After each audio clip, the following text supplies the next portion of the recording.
Le beluga, une petite baleine blanche qui vit normalement dans l'océan Arctique, mais dont une population persiste dans l'estuaire du Saint-Laurent depuis la fin de la dernière glaciation il y a 10 000 ans. Mais cette population ne se porte pas bien, surtout à cause de la pollution. Elle comptait près de 10 000 individus au début du 20e siècle, ils sont maintenant à peine plus de 1000. En l'an 2000, le Québec a dû octroyer à cette population du Saint-Laurent le statut d'espèce menacée. Il existe un plan de rétablissement du beluga et ce plan exige de mener des recherches scientifiques afin de mieux le connaître. Aujourd'hui, des élèves de l'École des Berges de Grande-Bergeronne prennent part à cet effort de recherche.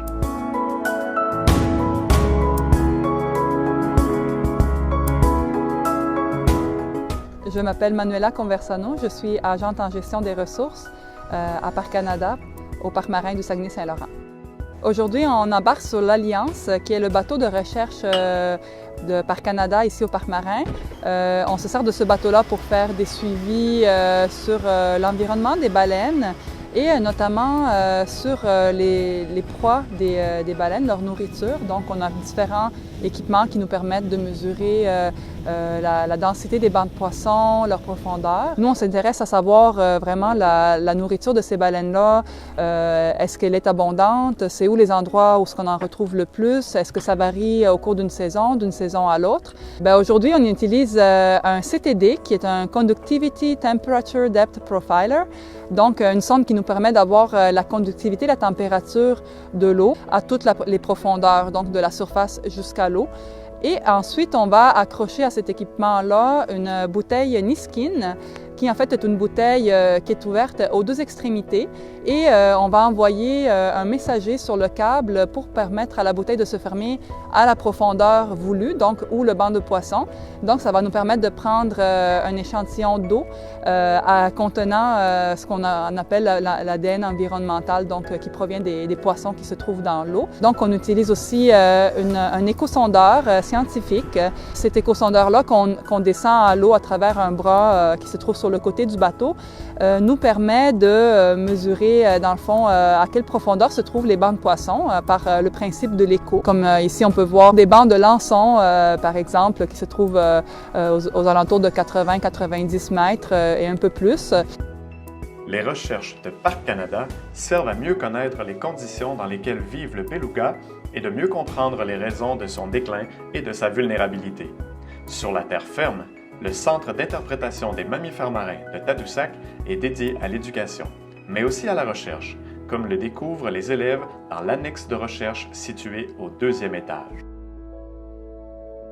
Depuis quelques années, les scientifiques ont mis des oreilles dans la mer. On appelle ça des hydrophones, des micros pour écouter les bruits des animaux. Et on réalise que ce surnom de canari des mers, les belugas le méritent entièrement. Ils ont un répertoire vocal d'une très, très grande diversité. On commence à construire le lexique des belugas, identifier, cri par cri, qu'est-ce que se disent les belugas. Et ce premier cri qu'on a identifié, on l'appelle le cri de contact.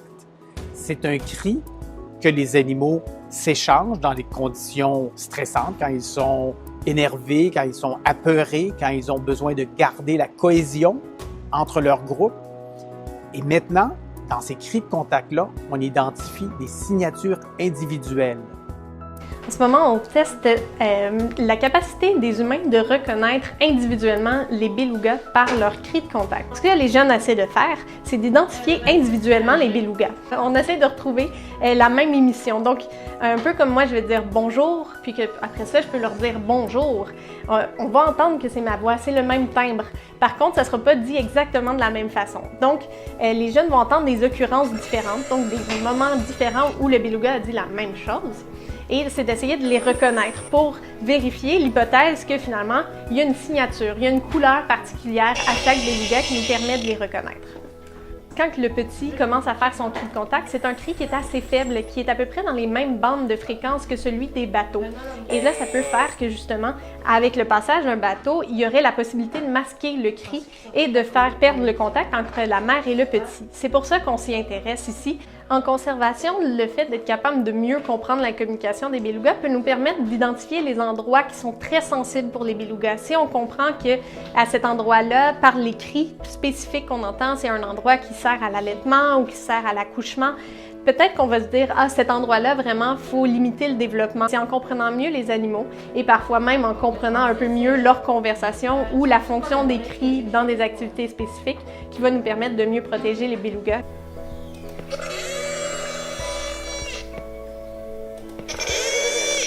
Si on ne fait rien aujourd'hui pour protéger les belugas, ils vont inexorablement disparaître. Ce que ça veut dire aussi, c'est qu'on a une obligation de tenter de faire quelque chose, modifier l'habitat des belugas pour le rendre plus compatible à la survie. C'est qu'on doit agir aujourd'hui pour protéger les belugas.